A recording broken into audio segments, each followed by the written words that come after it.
Try another Snell's law problem. This is related to the problem we just did, but in this case, a ray of light in crown glass hits the surface at an angle of 19.8 degrees. What is the angle of refraction? Okay, so this is exactly the reverse of the problem we just did. So to give you a sense of that, I'll have the crown glass here, and air here. Again, if we don't say what the other medium is, always assume it's air. We'll draw a normal in, and we'll just ballpark the angle here. Say that's 19.8 degrees, and that is my theta I. Okay, my incident angle.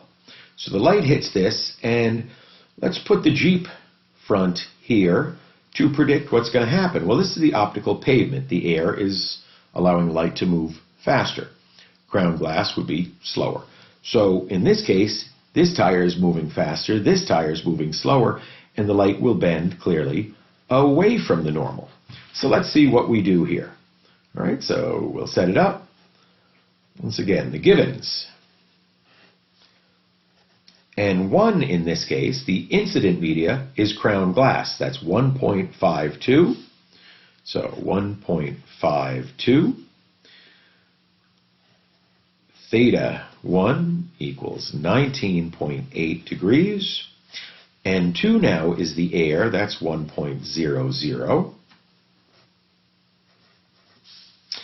And our theta R, or theta 2, is what we're looking for. So the formula is the same as before. N1 sine theta 1 equals N2 sine theta 2. And remember, we could swap out 1 for incident medium and 2 for refracted medium. Those are just pretty natural. In this case, what are we looking for? Well, we're still looking for theta 2. So we're dividing by N2 yet again.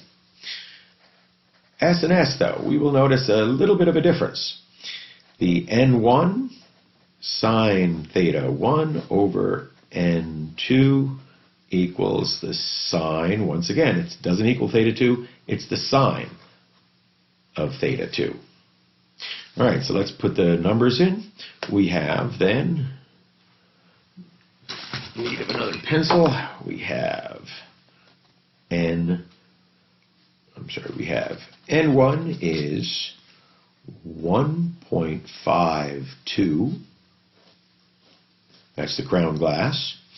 The sine of 19.8 degrees. Dividing that by 1.00, which really doesn't involve an operation at all. And that's going to equal the sine of theta 2. So we'll have to take the inverse sine to figure that out. So we actually have the old calculation, which is what I'm using here already. So I'll put that in sine form. Multiply 1.52. All right, dividing by 1 is nothing at all. So I have 0.51. I'll do it properly this time, 0.515, but that is the sine of the angle I'm looking for. So I take the second sine, and notice that equals 31 degrees. So this refraction is 31 degrees. And you can see that's the exact opposite of the problem we had before.